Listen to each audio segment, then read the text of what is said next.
Hello my wonderful, beautiful friends guys, welcome back to r/MaliciousCompliance, where people obey exact orders despite someone, and the stories are super satisfying. And in today's episode, we've got bad bosses, Karen employees, shady car dealerships, and mega Karens all getting taught lessons they won't forget. I hope you enjoy the stories, hit subscribe if you're not subscribed, and as always, you can send or link your post to this email right here. Let's dive in. So this happened about 20 years ago, and I still chuckle about it when I think of it. My most frequently used knife was an 8-inch chef's knife, but the one I had was of such crappy quality that I dreamed of the day when I'd have enough money to buy myself a real knife. So when I eventually got my first professional job, I got all my finances straightened out, and decided it was time to make my big knife purchase. I waited for a sale and then went to the department store. Now, back in the day, that department store employed this older man, who is their knife expert in charge of high-end knives. I chatted with him about the difference between the brands, and while I was deciding, the old man went on break. He was replaced by a young rover from another department. I picked up my treasured choice and then went to the checkout to pay for it. Now, the knife I chose was almost $200 at regular price, but on sale, it was for about $140. But the young guy behind the counter rang it up at $40. Hearing him tell me it was $40, I said, "What did you say?" He then interrupts me and he repeats, $40. I tell him, "I don't think that's right." He then pulls out a price list and pointed at an item, and he said, "See, it's $40. So that's when I smile and I pointed out, "That says 6-inch sandwich knife." He then nods uncomprehendingly. I held up my knife and I said, "This is an 8-inch chef's knife." Now, I was about to help him find the correct price, but he holds up his hand in a rude way to cut me off. And he said, "Ma'am, these knives are high-end. If you're looking for something cheaper, you should try that section over there." Hearing that, I was so shocked, I just stared at him. And then I said slowly, "So the price for this 8-inch chef's knife is $40. And he confirms it, again telling me that the cheaper ones are over there. So I said, "Okay," and then paid for it and left. After that, I flip-flopped between feeling bad for cheating the old man and wishing I'd grabbed an armload of fancy chef's knives for $40 each, but I've certainly enjoyed using that knife ever since. Honestly, there is no need to feel bad at all, because OP did try to be honest and warn the kid. Like, usually I'm the type of person who would correct these mistakes just because good karma, right? But in this case, when you're dealing with an ignorant, condescending clerk, I think I would have done the same. Clearly, the kid's not the sharpest knife in the drawer, huh? Okay, so this malicious compliance happened years ago, and I just remembered it. At the time, I was just out of high school, a 17-year-old kid, and I made my money bagging groceries at the local supermarket.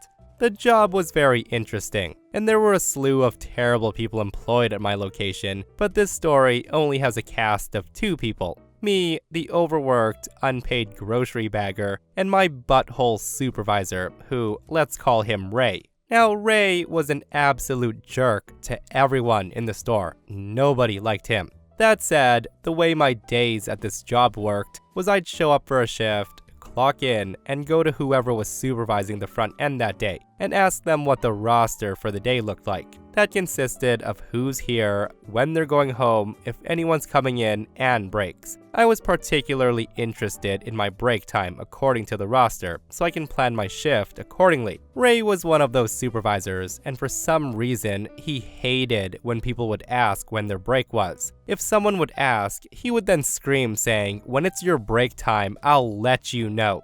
Which might have worked with the cashiers, but not us beggars, as we'd be all over the store and also out getting carts. So one day, I asked him when I'm supposed to go on my break, and the guy blows up at me saying, "Don't ask me again. I'll let you know when it's time for your break." So I work the rest of my shift, and I tell someone else I'm going on my break at a reasonable time. I come back from this break, and he stops me, and he basically screams at me, telling me that he's in charge of the breaks, and I don't go on break until he lets me. I just say nothing and finish my shift. Cue the malicious compliance. A few days later, he and I are working again, and I know he's going to scream about the breaks again, so I don't ask. After all, he'll let me know, right? So instead of talking to the supervisor, which that day was Ray, and letting him know I'm here, I just start working, and I continue working. And then I work some more.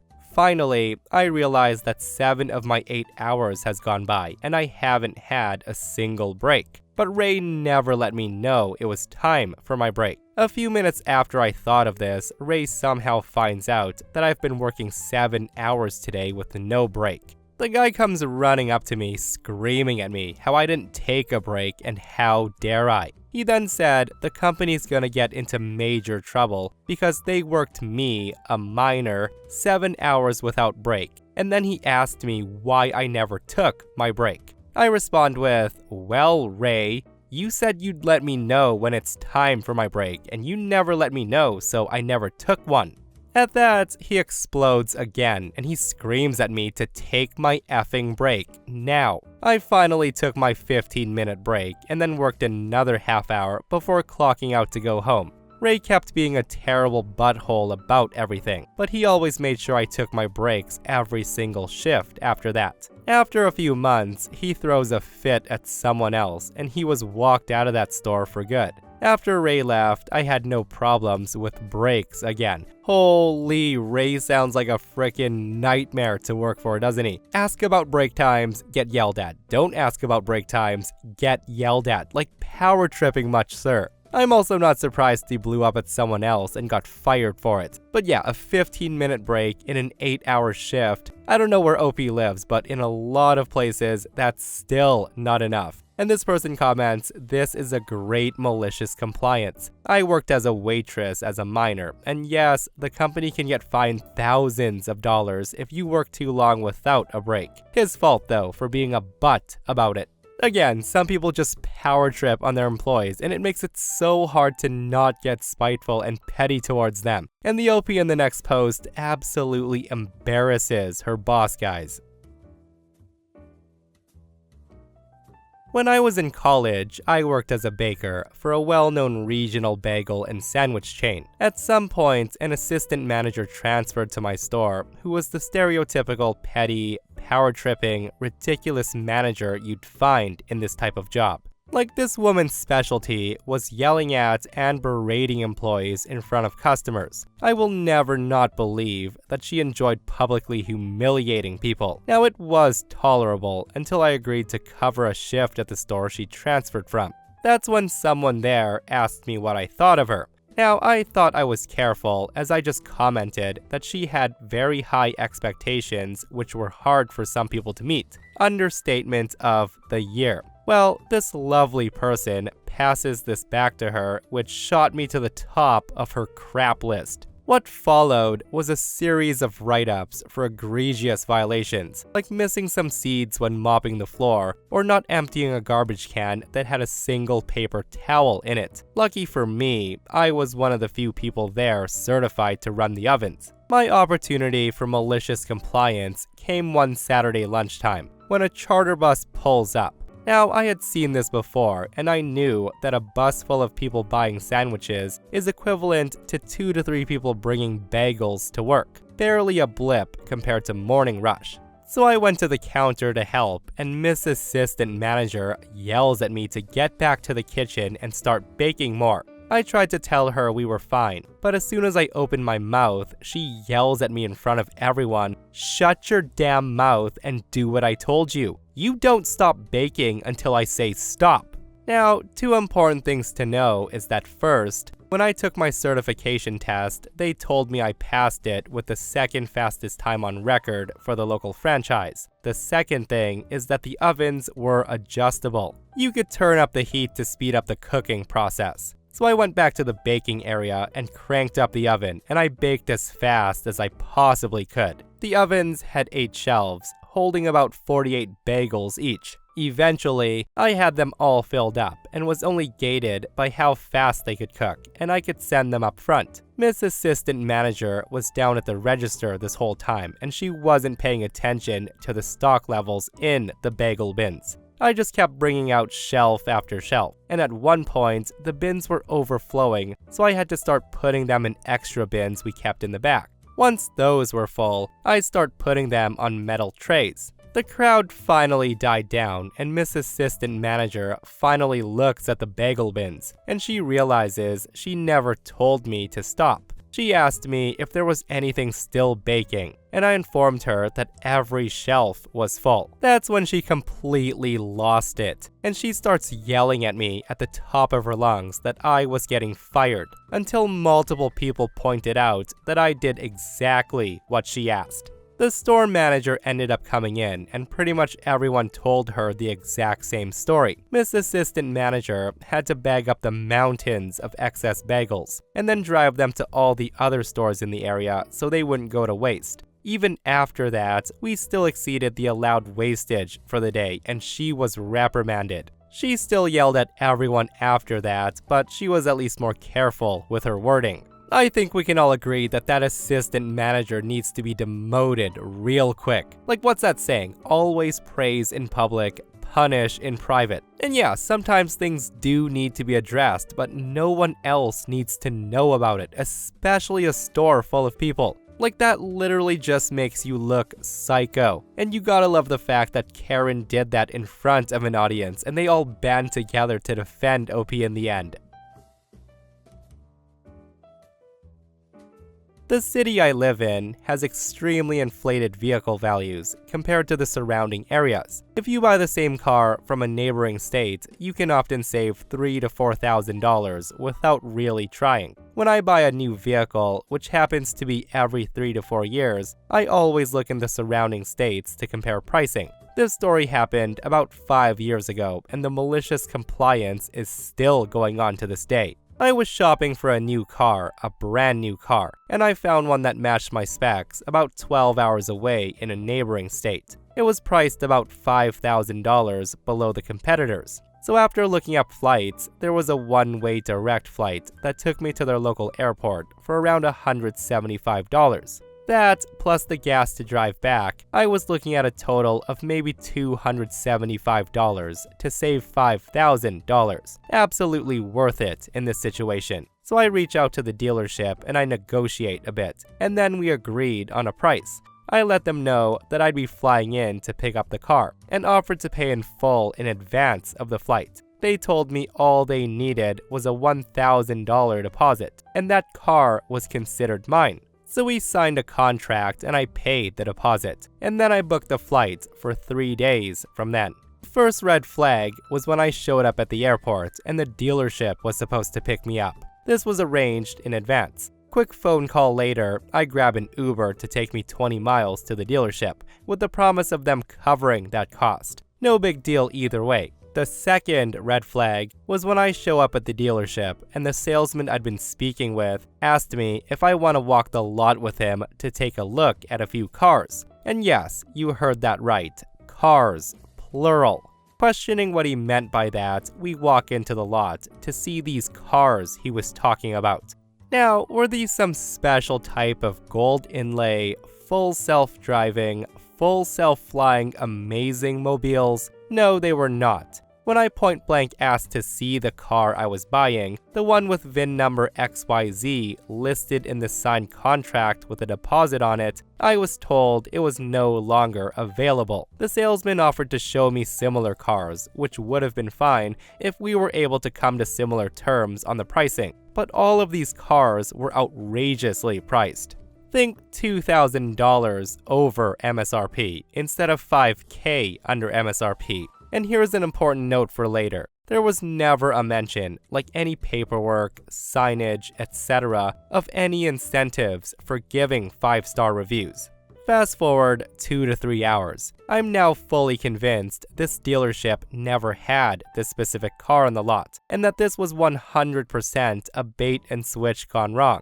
The dealership was unwilling to sell me a similar vehicle at a similar price to our negotiated one, and they were unwilling to pay the flight costs for this bait and switch scenario. That's when a heated discussion ensued between myself and the GM, where he told me to go ahead and leave a bad review. You can even try to sue us, but that I wasn't getting any free money from him. So I take an Uber to a nearby hotel and I book a flight back home for the next day. The total cost was around $750. And here's where the malicious compliance comes in. This dealership had an average Google rating of around 4.5 stars and around 400 total reviews. Pretty solid for a dealership.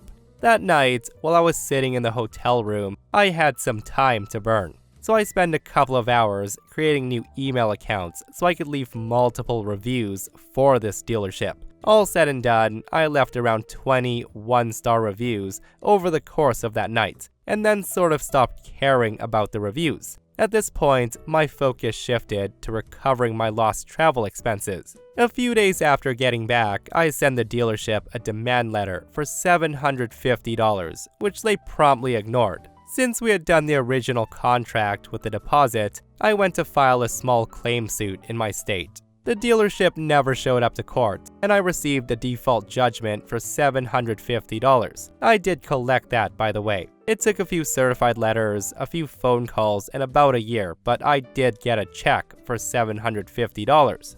But as you can imagine, I was still not a happy camper. What they had done was wrong on so many levels. All of my friends knew the story of how I was bait and switched, and the fact that I flew to the dealership on a one-way ticket only made it that much worse. They all left a bad review or two, but nothing more than a normal mad customer. Cue the malicious compliance long term. Now, I don't know how it started or how it ended up lasting as long as it has, but at some point I had some time on my hands, and I left a bad review for this dealership. Just one, not two, not three, one. In doing so, I noticed that all the reviews I had left right after leaving that dealership were gone. They were probably taken down for being fake, or because I left so many at the same time and the dealership reported them. I wanted to make sure that this dealership wouldn't do this to someone else. So the next day, I checked to make sure that one bad review I left was still there. It was, and since I was thinking about it, I went ahead and I created another account, and I left another one-star review. Fast forward 3 years.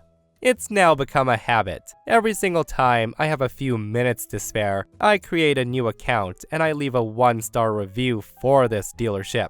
And their current rating is 1.9 stars with nearly 3,500 total reviews. I'm personally responsible for at least half of those reviews. When you open the dealer's website, one of the large banners that flashes across the screen advertises $50 for a 5-star review. Something about showing the review to your salesman to get a $50 Visa card. It's been this way since about a year after this bait and switch occurred, right around the time the 1-star reviews began to accumulate. Assuming that I'm responsible for half their reviews, and the fact that this dealership only has 3,500 total reviews, they've paid $50 per review for at least 1,000 reviews, likely more than that. Meaning, they've implemented a policy to pay for reviews, have spent $50,000 doing so, and have still seen their average rating drop consistently, since telling me to go ahead and leave a bad review. And to add, yes, I got my $1,000 deposit back. I paid with a credit card and I was refunded without issue. And yes, the case was 100% winnable if I were to have sued to force the contract to be honored, but legal fees and the additional time spent meant this wasn't worth pursuing. Oh my goodness, that is one petty malicious compliance. And honestly, kudos to OP for continuing that 1-star review to this day. Like, that is frickin' determination. Also, I'm pretty sure offering compensation for a 5-star review is highly frowned upon and is actually against Google's terms of services. That said though, honestly, that dealership is better off with no Google review at all than 3,500 reviews giving it 1.9 stars. It's also a shame that OP didn't further pursue it in court because with a signed contract, like OP said, it's a clear-cut win, but I guess it wasn't worth it. I'm a 33-year-old female, and I unexpectedly gave birth 2 months earlier than my due date. Thankfully, baby and I are doing great, and we've now made it home. As you can imagine, coming that early meant baby needed a rather long stay in the infant spa, aka NICU. Now that we're home and I've been able to process everything, I wanted to share a moment of malicious compliance that helped bring some humor to a really scary experience. One of the most important things for a baby, especially preemies, is skin-to-skin time, which is where mothers or fathers will either be topless or open their shirts to cuddle their infant. Baby struggled with jaundice, so our skin-to-skin time was very limited at first because of light therapy. We had been moved to a new location in the NICU, right next to another baby and across from 2 others. A standard of care in the NICU is monitoring the baby's breathing, heart rate, and oxygen levels. So I'm new to this care area, and I'm getting ready to set up the hospital-provided screen so I can get my skin-to-skin time. But I realize that I may end up blocking the monitor for the baby next to me from the nurse. I asked the nurse if she can still see, or if my setup was blocking anything for her. Because obviously, I don't want to interfere with the care of another patient. She tells me everything was good, so I settle in for some much-needed snuggles. Well, not even 10 minutes later, I feel someone in my space, and I look up to see a woman glaring down at me. Once I've made eye contact, Karen starts in on me. And I want to note, I'm topless and holding a baby, so very vulnerable. Now, this woman's not screaming, but she's talking in a stern voice, how I'm blocking the nurse from caring for her baby. When I try to explain that I asked before setting things up, she refuses to listen, and she continues to lecture and gets more aggressive and angry, saying I'm causing her baby to not receive appropriate care, and that I'm pushing her out of the care area. After all the emotional stress and frustration of being in the hospital, I finally snapped. I looked at the nurse and I told her to take away the screen. The nurse was absolutely horrified and she started saying, "But your privacy," to which I replied firmly, "It would seem my privacy and modesty don't matter as much as Karen's comfort, so get rid of the screen." This, of course, pissed Karen off even more, as she realized that she would have to spend the next hour staring at my topless self. She got very annoyed and uncomfortable, especially when the doctors making their rounds both got flustered and tried to insist I get a new screen. Now, I may have been the a-hole, but I simply was done, and I stared right back and I said, "According to my neighbor here, my privacy doesn't matter, so we all get to be uncomfortable." And when I tell you, if looks could kill, I'd be dead, I'm not joking. The woman was livid. The doctors didn't want to deal with it, and the nurses who had to deal with it were laughing quite a bit. They then brought the screen back out, and they tried to show Karen that they can totally see her baby stats on any monitor, so there's no reason for this outburst. Now, I wish I could say this was the last time she freaked out about this, but she pulled this same kind of stunt almost every single time I tried to snuggle my baby, until her baby was finally discharged a week later. But just seeing the look of shock on her face when I just forced everyone to look at my boobs is probably gonna make me giggle every time I think about it. Imagine having that crazy lady as your mom. Like, I don't know how they let that woman's behavior fly, to be honest. Like, for a whole week, they let her act like this towards OP without moving her out of the room. And I do get it, parents that are in NICU are highly stressed, but damn lady, you don't gotta yell at other parents. I also love how OP was like, "F it, I don't care, we all get to be uncomfortable today." Some frickin' people, right? So I work security on a private business campus that has venues that are often rented by outside groups. One particularly large hall was rented by a local church group, and we sold their tickets at the box office immediately in front of the venue. Now, without going into boring detail, there was only one way into the hall for the general public, but numerous exits with cameras everywhere. The parking's free in all 3 of our parking decks, except for the clearly marked reserve spaces, which will be important soon. While visitors were still arriving for the event, our dispatch center receives a call from our largest campus tenant, complaining that a car was parked in one of their 24/7 reserve spaces, and they need it moved as soon as possible. This company pays for these spaces, and they're constantly using them at all hours of the day and on weekends, which is why we have numerous highly visible signage for this row of spaces, warning people of this fact that towing is enforced. So we review the camera footage, and we saw that the owner was a woman dressed in fine Sunday clothes that were an almost painful shade of lime green with a matching hat. This would have been enough to identify her even in our large hall, but then we noticed that she bypassed the ticket line, and she made her way to one of the venue exit doors. She stayed there several minutes, and when one of the cleaning staff exited, the woman slips in behind them. We're still not sure how she knew she could do this, by the way. So as the supervisor on duty, I entered the hall, and I found her in one of the front rows, sitting in a group of people. The woman saw me coming in my security uniform, and she immediately scrunches up her face.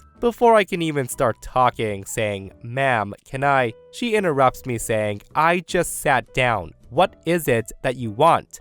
She was already on the defensive and loud, not a sign of innocence in my experience. So I tell her, "I'm with the campus security and I need to ask you." She then cuts me off again and says, "What you need to do is leave me alone. I'm sitting with my family, and we're here to enjoy my nephew's concert. Ain't nothing so important you rent-a-cops need to be bothering me like this." I tell her, "Actually, it is important. If you wouldn't mind coming with me, we can talk in the aisle and..." And here's the thing. The woman thinks I'm here because she didn't buy a ticket, but I don't care about that. I'm trying to tell her about her car before we have to tow it. This is her only chance to move it herself. Then says, "No, you ain't kicking me out of here at my own nephew's church concert." Now she starts avoiding eye contact with me. And I say, "Ma'am, I'm not here about how you got inside the hall. I'm actually..." She then raises her voice even louder and says, "I don't know what you're talking about, but you need to leave me the hell alone." At this point, it was so comical that I remember getting the biggest smile on my face and telling her that's all I needed to hear. Enjoy your show. So I left and had her car towed immediately. 2 hours later, she reports her car stolen to our security desk. That's when the desk officer informs her that she parked in a reserve spot and that security tried to make contact with her before the show began, according to our log. She then loudly demands to speak to whoever's in charge, and that's when I came around the corner to introduce myself. The look on her face was priceless. She didn't say another word as I gave her the information for the tow company's lot, which was closed by that time. And this is why it's so important to let people finish talking. And also, that's instant karma for her, right? Not paying for a ticket, get her car towed. Like, this is why it pays, to be honest. And I hope that woman learned her lesson when she had to pay those probably ridiculous towing and storage fees to get her car back. And that, my friends, brings us to another end of r/malicious compliance. Guys, I hope you enjoyed today's stories. If you did, hit that thumbs up. And if you're not subscribed, consider subscribing so you don't miss these crazy stories. And if you missed the last episode on the channel, it's an r/petty revenge episode, where a nasty Karen coworker tries to get OP fired and her life is destroyed. Go check it out if you haven't, and myself and Stevie Boy will see you guys in the next one. We love you.